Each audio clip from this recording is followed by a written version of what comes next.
So good morning, students. We'll start the session. So am I audible, students? Can anyone reply yes, sir? Yes, sir. Okay. So first of all, what we'll do is we'll just see today's market is concerned. So BSC, that is Sensex, is concerned. It is down by 240 points, 240.97. So the present value is 46,012.49 as on 15 December. That is 10 a.m. And some of the stocks, what we can see here is some of the gainers and losers also. See, 27% of the stocks are positive and 34% of the stocks are negative. And flat, that is 1117. And since Sensex is in negative, obviously, we'll just see what is the case of Nifty. Nifty is down by 66 points. So presently, the value of the Nifty is 13,491.35. You can see here, Nifty 50. So what is this? It is a benchmark. Okay. We can even see some of the top gainers and top losers for the day. So you can see some of the 5 stocks which are gainers and 5 stocks which are the losers. So you can see my cursor there, Eicher Motors, Bajaj Auto, Ultratech Cement, Shree Cements, and M&M. And some of the top losers include ONGC, Larsen and Toubro, Axis Bank, Tata Motors, and BPCL. So overall, the trend of the market as on now, presently it is down by 66.8 points, right? So this is about today's market. Now we will go to the session.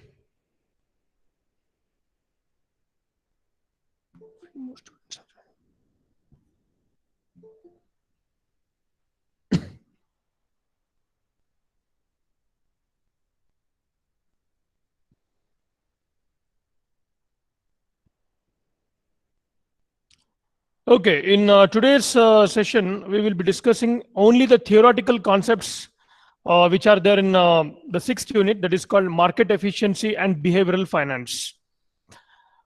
Students, I want to ask you before proceeding, am I audible to everyone? Can anyone reply yes, sir? Yes, sir. Okay. Yes, sir.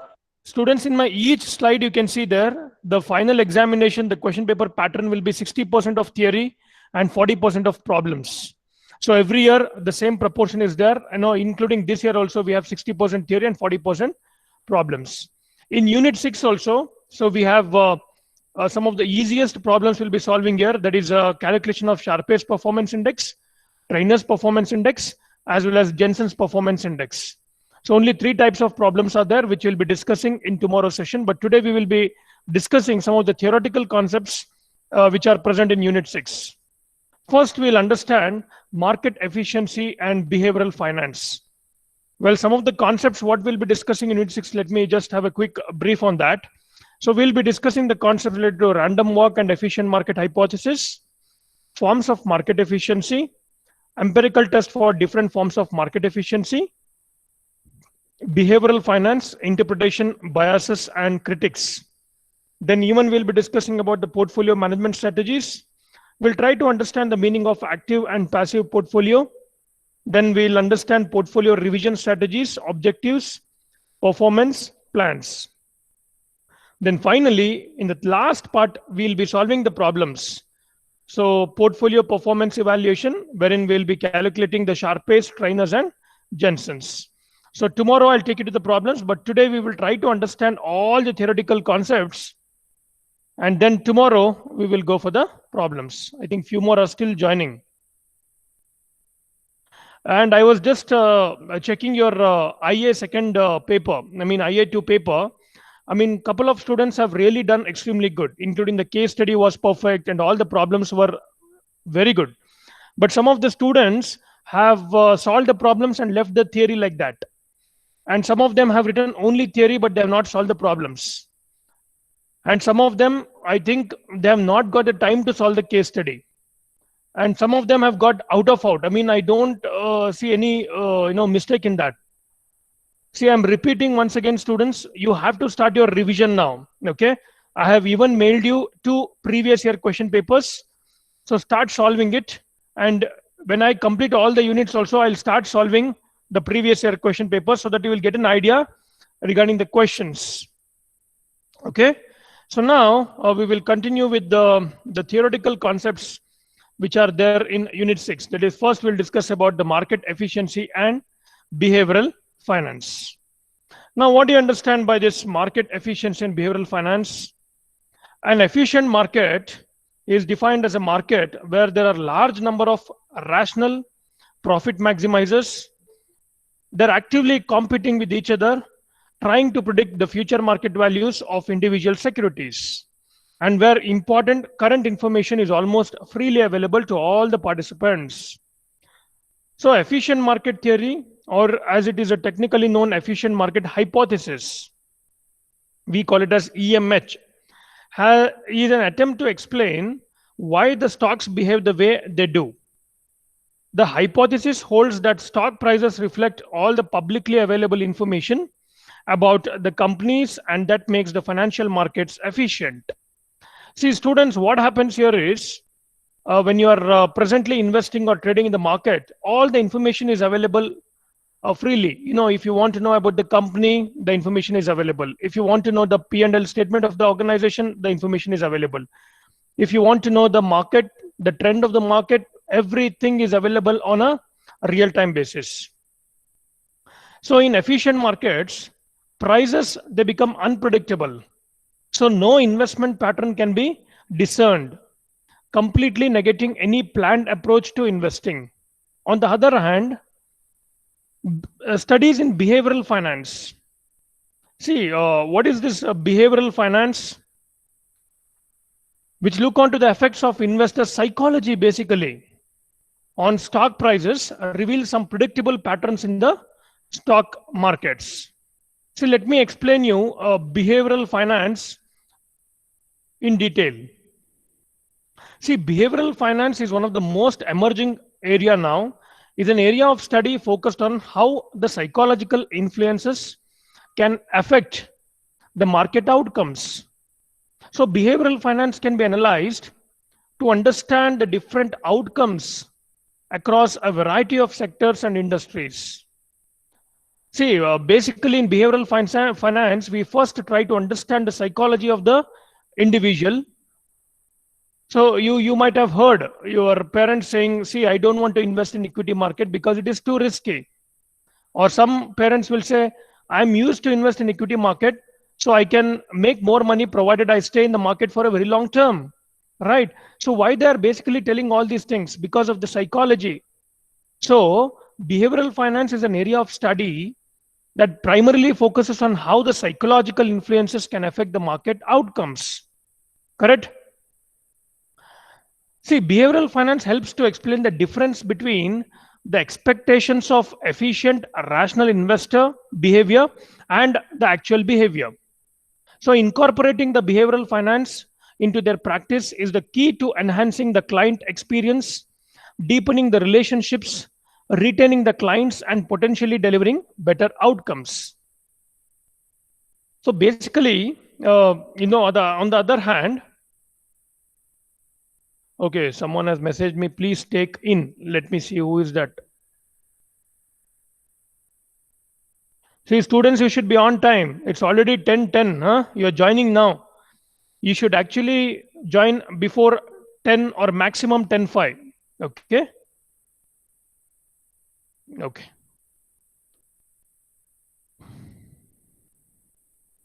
So, on the other hand, studies in behavioral finance, which look into the effects of investor psychology on the stock prices, reveal some predictable patterns in the stock market. See, the complete market, we say that the Indian market or the market is purely sentimental. Right. Why it is sentimental? The reason is very simple. If someone is buying, everybody, it's a herd mentality. Everybody wants to buy. If someone is selling, everybody wants to sell. See what happened in with Satyam Computers. All of you know, right? The share price was trading at somewhere around 650 and above. And when the news spurted that the CEO has manipulated in the balance sheet, when it came in CNBC TV and in other media channels, so people became panic. Globally, investors started selling not only Satyam, but other companies too. So there was a huge drop in the Indian markets because globally investors thought that a company like Satyam, which had 950 clients, only North America has done like that. Then what about the other companies, right? So the sentiment of the market on that day was very negative. So the behavioral finance helps to understand the psychology of an individual, and based on that, we can take a decision. Then we'll come to before going to random walk, we'll try to understand assumptions of EMH, that is efficient market hypothesis. See, some of the assumptions of EMH are like investors are rational, then markets are rational, then there are no taxes, or more specifically, taxes play no part in financial decision making. Then there are no transaction costs involved. An investor is indifferent between a dollar in dividends and a dollar in the capital gains. So what I'm discussing now presently, some of the assumptions of efficient market hypothesis, also called as EMH. So a company is indifferent between a dollar of additional debt and a dollar of additional equity.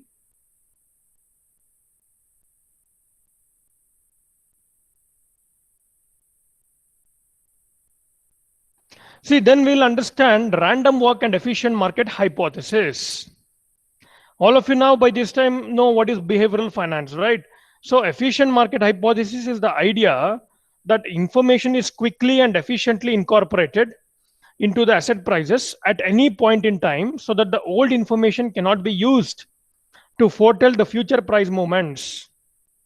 See, students, consequently, 1 minute.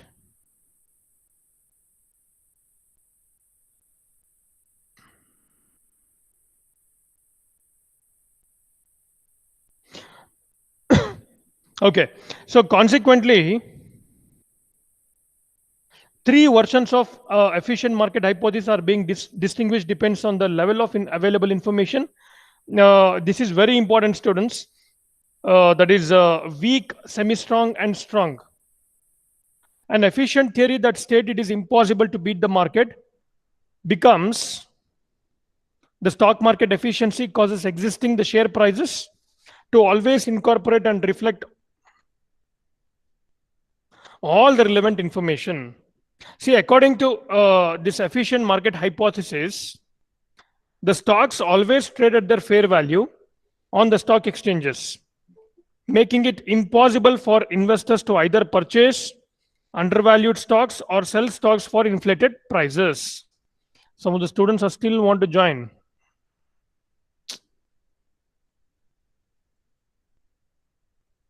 Sabia, you should be on time.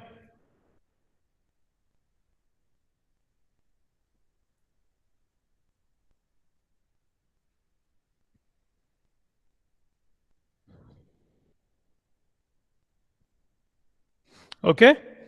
The random walk theory is based on the efficient market hypothesis, which is supposed to take three forms. Please understand this: the weak form, the semi strong form, and the strong form.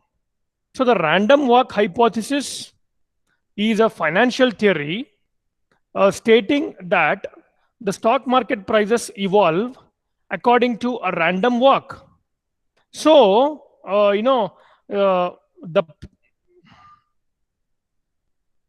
the price changes are random and thus cannot be predicted. It is consistent with the efficient market hypothesis. Now, what happens in random walk theory? Let me explain. According to this, random walk theory suggests that changes in the stock prices have same distribution and are independent of each other. Therefore, it assumes the past movement or trend of a stock price or the market cannot be used to predict its future movement. Students, please understand this.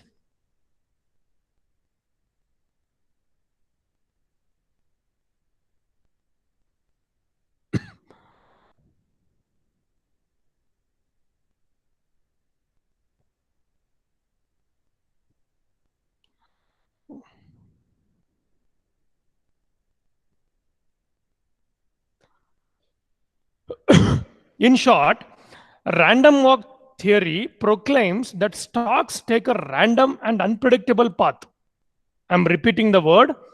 In case of random walk theory, or according to this, in short, it proclaims that stocks take a random and unpredictable path that makes all the methods of predicting stock prices futile in the long run.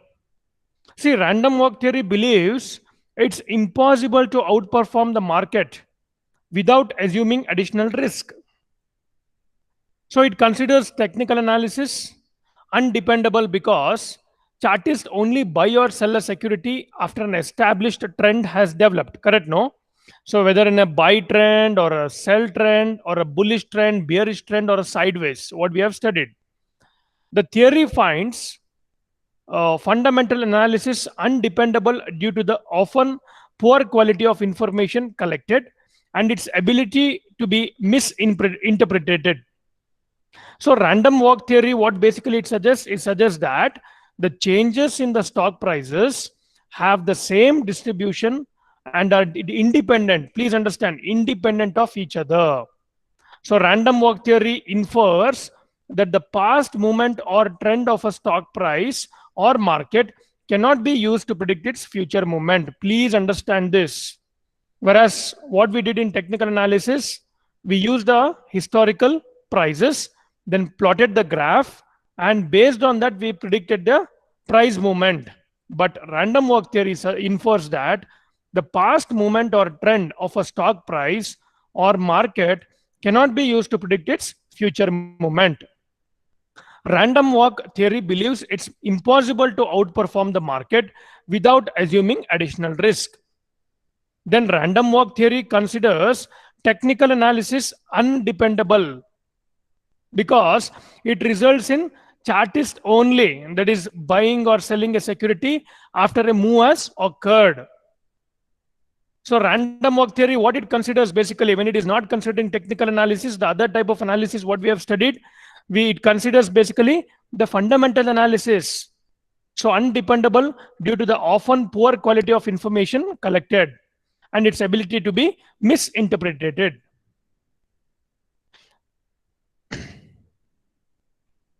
See, basically the random walk theory raised many eyebrows in the year 1973. A random walk down Wall Street, the book popularized the EMH, that is efficient market hypothesis, an earlier theory posed by one of the professor, that is William Sharp in University of Chicago. The efficient market hypothesis states that the stock prices fully reflect all the available information and expectations. So current prices are the best approximation of a company's intrinsic value. This would preclude anyone from exploiting mispriced stocks consistently because price movements are mostly random and driven by unforeseen events.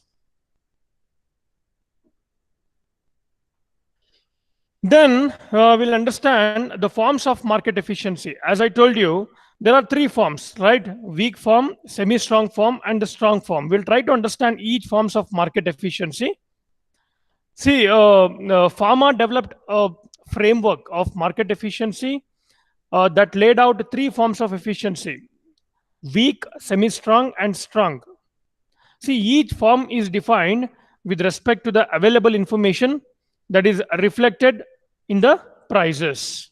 Now we'll try to understand each form, students. Please pay attention. First, we'll take the weak form.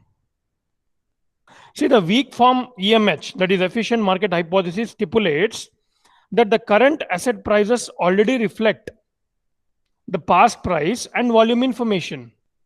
The information contained in the past sequence of prices of a security is fully reflected in the current market price of that security. See, why it is named weak, I will tell you the reason now. This is very important. You might get a question in the examination, explain the different forms of market efficiency. Okay, so it is named weak form because the security prices has the most publicly and easily accessible pieces of information. See, it implies that no one should be able to outperform the market using something that everybody else knows. Then we go to the semi-strong form.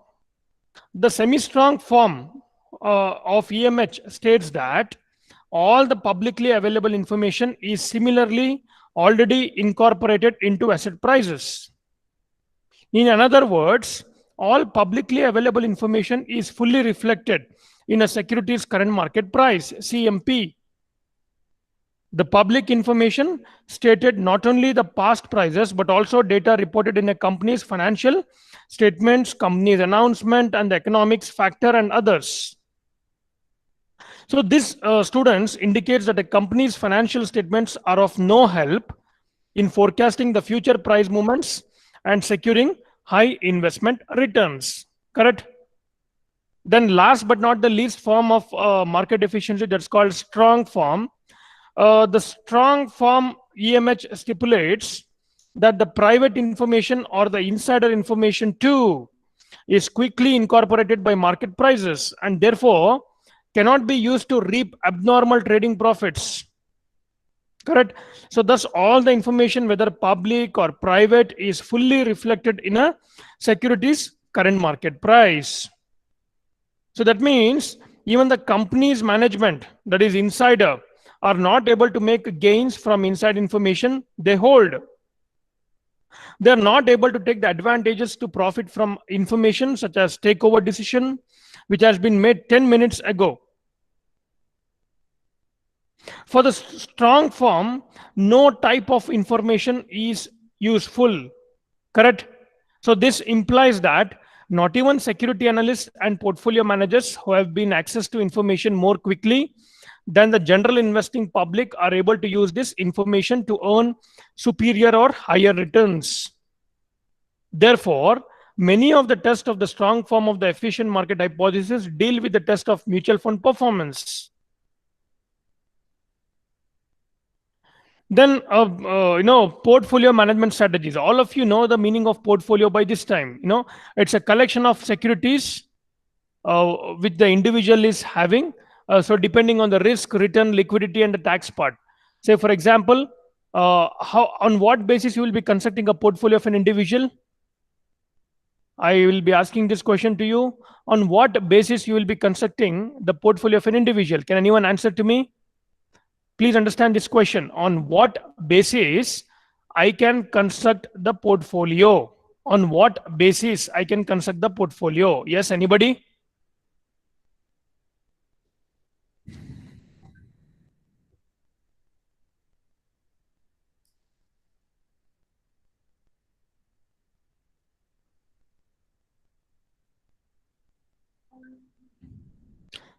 On what basis an individual can construct the portfolio, or what are the parameters I need to check before constructing the portfolio? Yes, Sushmita. Sir, risk Who is this? return. Yashaswini. Okay. Yes, sir. Yashaswini, please speak. Sir, risk and return parameters associated with the stock and short term or long term investment we have to decide. And then, um, Oh, that's very good actually.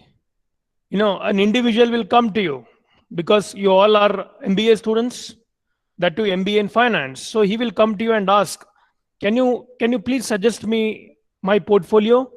Then what you will do, you will first assess the short term objective, the long term objective, then the risk, return, liquidity of an individual. If someone tells me, Array, I am ready to take the risk, so give me maximum exposure to equity market. So you will be constructing his portfolio, which consists of more than 65 to 80% of his portfolio consists of equity stocks or equity mutual funds. Correct? If a retired person, he comes with his retirement corpus and tells you that I want returns, let the returns be less, but let my capital be safe. Then what do you suggest him?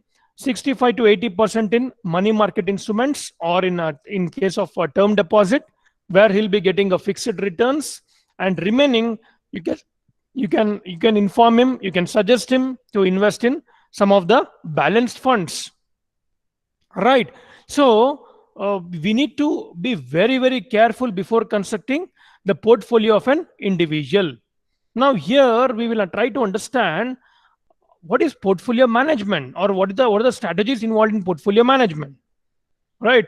So portfolio management strategies refer to the approaches that are applied for the efficient portfolio management in order to generate see there, please understand, the highest possible returns at the lowest possible risk.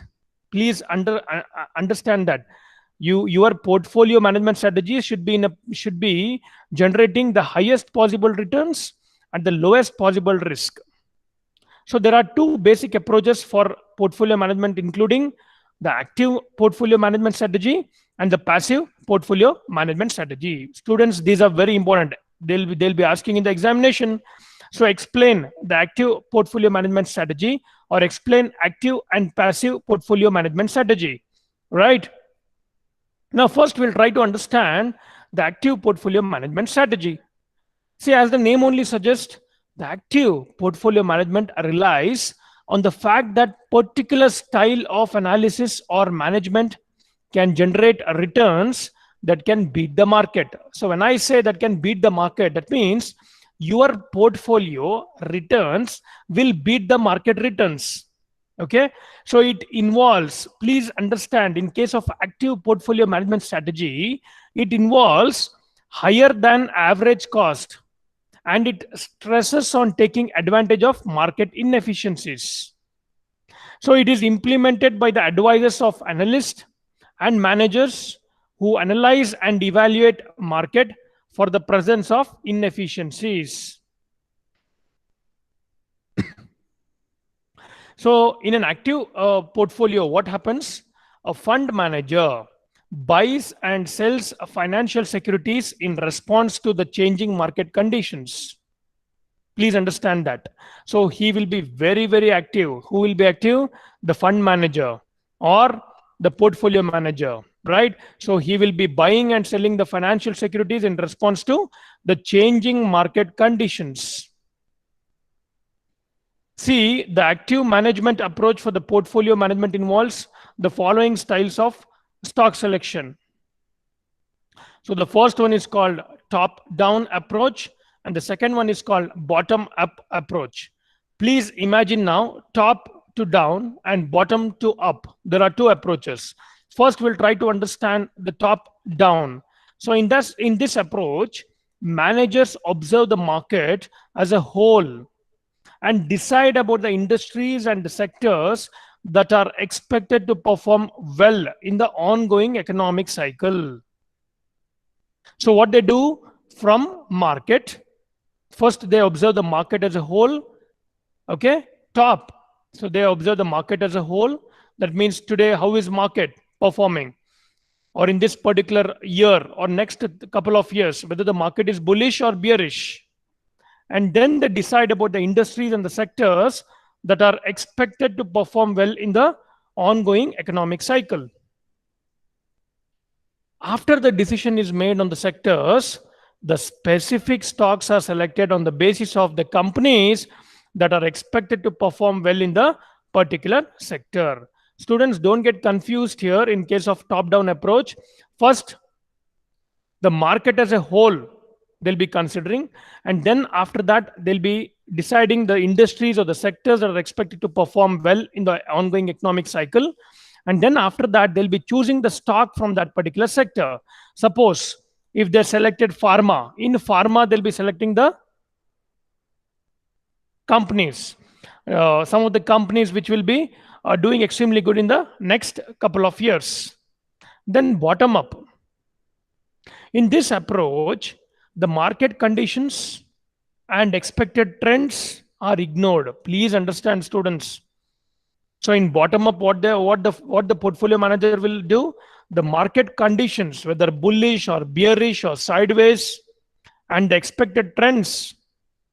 So when I say expected trends, how can you expect a trend? So based on the earlier or the technical charting, okay, are completely ignored.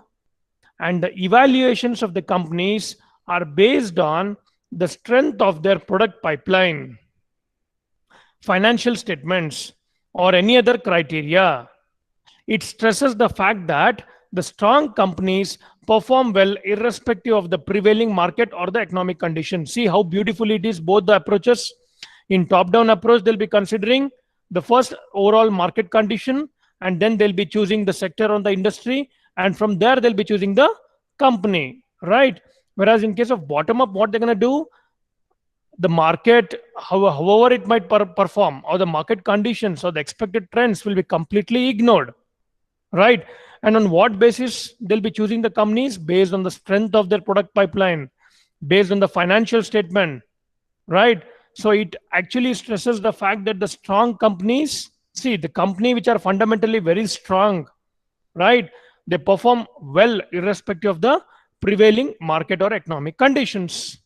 So these are the two type of approaches what we have discussed in case of active management. Now, after discussing active portfolio management, now we'll discuss about the passive portfolio management strategy. See, passive management portfolio management strategy relies on the fact that markets are efficient and it is not possible to beat the market returns regularly over time, and best returns are obtained from the low cost investments kept for the long term. So a passive, please understand students, a passive investment portfolio is created to perform as well as particular industry benchmark, and the portfolio securities do not change as frequently. See, you can make out the difference in active and passive. Active means what? The portfolio, the securities which are present in the portfolio will be changing very often, right? But in case of passive, what happens? The portfolio securities do not change as frequently. So they might ask you a question, explain the difference between an active and a passive portfolio management strategy. See, in case of active management, requires in active, portfolio management strategy, it requires frequent buying and selling in an effort to outperform a specific benchmark or index. Whereas in case of passive management, it replicates a specific benchmark or index in order to match its performance.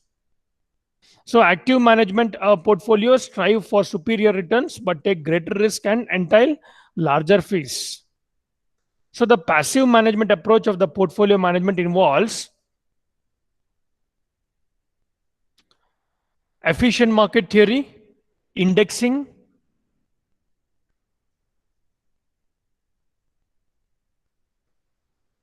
patient portfolio, then aggressive portfolio, and conservative portfolio. So what is this efficient market theory? Just now we have studied, that is EMH. See, this theory relies on the fact that the information that affects the market is immediately available and processed by all the investors. Thus, such information is always considered in evaluation of the market prices.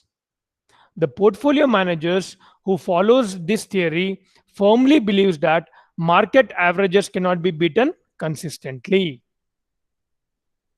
Then indexing, very, very important concepts, indexing. Now, what is the meaning of indexing?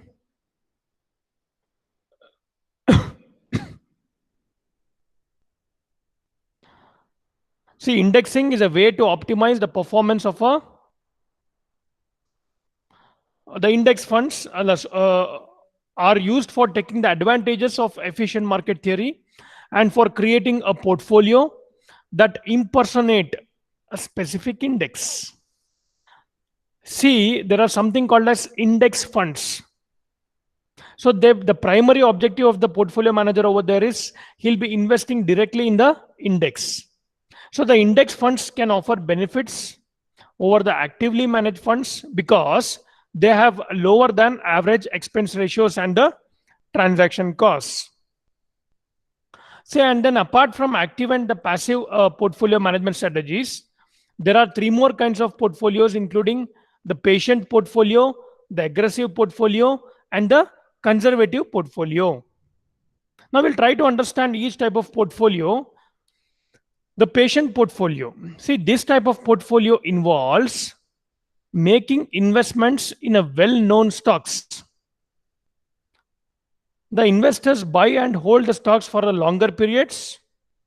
In this portfolio, the majority of the stocks represent the companies that have classic growth and those expected to generate higher earnings on a regular basis, irrespective of financial condition.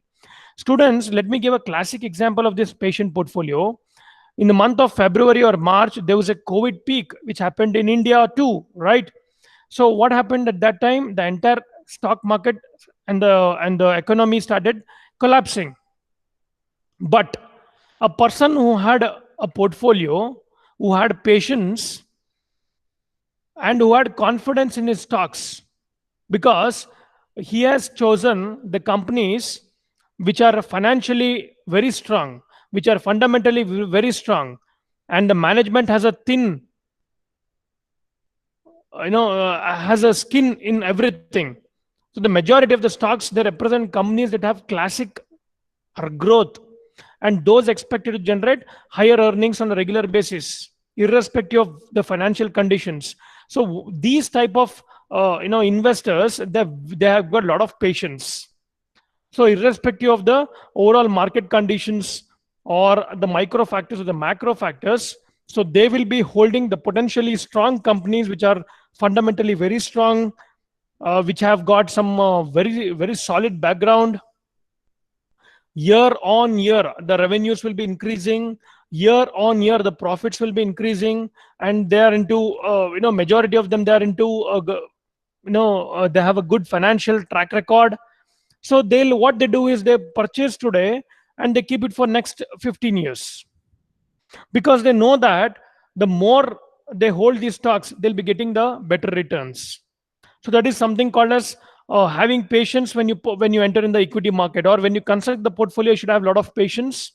The longer the duration, the more returns you can expect from these stocks, right? Then we have aggressive portfolio. So what do you mean by this aggressive portfolio? See, this type of portfolio involves making investments in expensive stocks.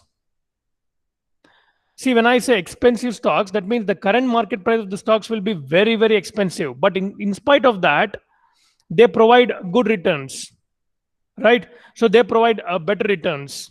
So that provide good returns and big rewards along with the carrying big risk. So basically, this portfolio is a collection of stocks of companies of different sizes that are rapidly growing and expected to generate a rapid annual earnings growth over the next few years. Now, for example, students, you can just see the slide here. I'll be sharing some of the companies whose market price are too high. Say, for example, let me share MRF today. See here, MRF is per share. That means if you want to purchase one share, how much you need to pay? 77,399. But still, if you check the valuation of the company, the profits of the company, the revenue of the company, if it is doing good, then what happens in case of aggressive portfolio? You can see here. 1 minute. It involves making investment in expensive stocks, so that provide good returns and big rewards, along with carrying big risk, right?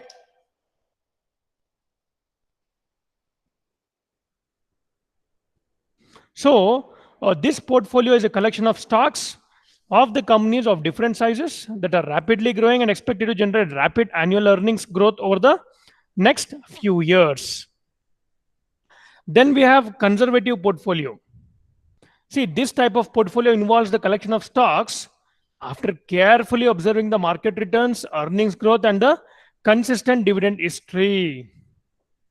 So let me just show you some of the stocks which has given consistent dividends.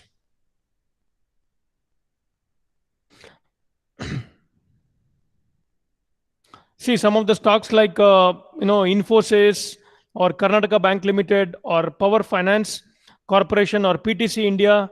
So they have consistently given the dividends. So let me even check that also here. Let me check Infosys.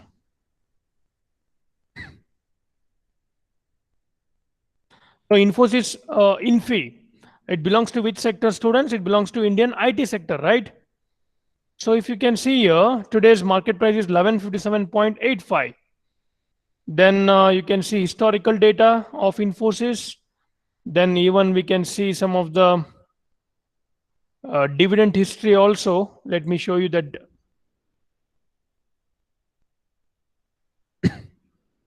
Yeah. See, each company, you can go to the corporate information. So on a day-to-day basis, you can see here, Infosys Limited has informed the exchange regarding a press release dated December 14, 2020. Right. So all the information will be available when you go to the official website of National Stock Exchange, because everything is transparent.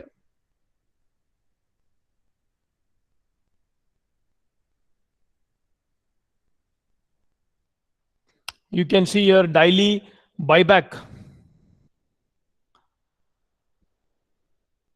Then corporate actions.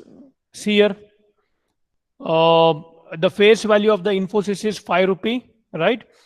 23rd October, they have given interim dividend of rupees 12 per share. See, students, and the record date was 26th October 2020. Then a dividend rupees 9.5 per share. See, students, 29th May 2020, and the record date was 1st June 2020. How beautiful they have given. See, consistency. Then interim dividend rupees 8 per share. The record date was 24th October 2019. Then see here, they have even given special dividend of rupee 4 per share. That is on 25th January 2019. You can view all. That means whenever they have given. See these, you can see here all the corporate actions bonus they have given Infosys. That is 5th September 2018 was the uh, record date. Then you can see interim dividend of rupees 13 per share. 1st November 2017 was the record date. So if you can see here, consistently some of the stocks, they are giving dividends to its shareholders. Now all of you know the meaning of dividend, right? So dividend means what? When the companies make profit, it will distribute equally among all the shareholders. So a conservative portfolio, this type of portfolio involves the collection of stocks after carefully observing the market returns, earnings growth, and consistent dividend history. Then we'll go to the portfolio performance evaluation.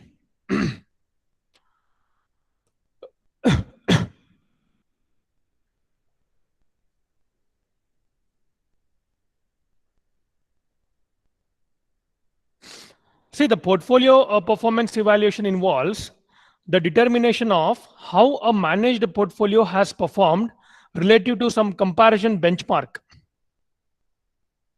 The portfolio performance or the evaluation can indicate the extent to which the portfolio has outperformed or underperformed, or whether it has performed at par with the benchmark. See, students, whenever you construct the portfolio, how you will come to know that your portfolio has performed well? So you need to keep a benchmark for that, right?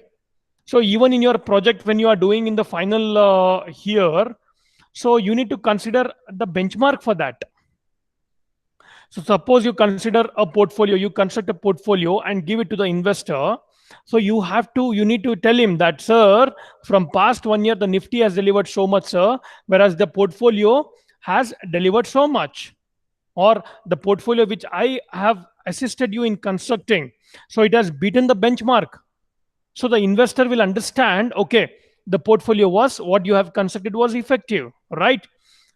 So what you have to do is, for each and every portfolio, you need to have a benchmark, right? So normally we take, our Indian Sensex or Nifty as the benchmark, or if you have constructed a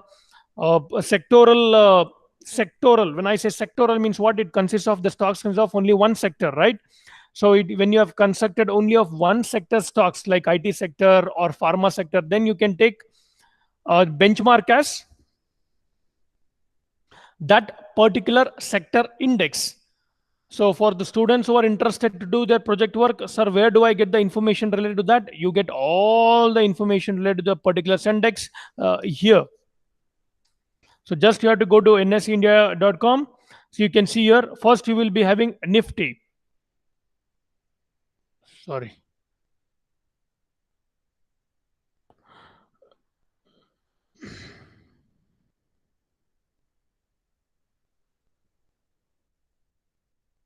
Okay.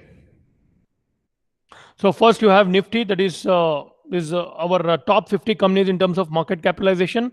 Then you have Nifty mid cap. So someone has constructed a portfolio consisting of all the auto sector stocks. You can take this as a benchmark, right? Someone has constructed a portfolio which consists of all the banking sector stocks. You can take Nifty Bank as the benchmark, right? So like that, each and every index, sorry, each and every sector you can take uh, as a benchmark depending on the stocks which you have in your portfolio, right? Then the conventional method of performance evaluation compares the portfolio returns to the returns of a benchmark, ignoring the risk taken by the portfolio manager. See, we have three types of measure which we will be calculating the problems, in the tomorrow session. That's called, Sharpe's performance index. That's called SPI, and Jensen's performance index and Trainer's performance index. See, many investors mistakenly base the success of their portfolio on returns alone. See, few investors consider the risk involved in achieving those returns. Investors have known how to quantify and measure the risk with the variability of returns, but no single measure actually looked at both risk and return together. So tomorrow we will be solving the problems to calculate the Sharpe's, Trainers, and Jensen's. So meanwhile, I want to ask few of you a small interesting question. Okay, students, how do you calculate? How will you come to know that the portfolio is risky? So what is that measure we need to calculate so that we can come to a conclusion that the portfolio is risky? Can anybody tell me? So in the problems we have solved, we have told that some portfolio are risky. On what basis we are telling that the portfolio is risky? Standard By deviation. calculating standard Very, very deviation. good. So first, what we'll do is, first we'll calculate the variance, and then standard deviation is equal to square root of variance, right? So if there is too much of variation, please understand, if there is too much of variation in the portfolio, that means the portfolio is risky, right? If the standard deviation of the portfolio A is higher than the standard deviation of the portfolio B, then we can conclude that portfolio A is risky compared to portfolio B, right? Then on what is this beta, students? How it is different from standard deviation? Standard deviation, as you people mentioned, that sir, standard deviation is the sensitivity of the market, or the variation of the market, or the volatility associated with the market. Sir, if the standard deviation is too high, then the market is risky or the stock is risky, right? But how do you tell that what is this beta? What is the difference between standard deviation and beta?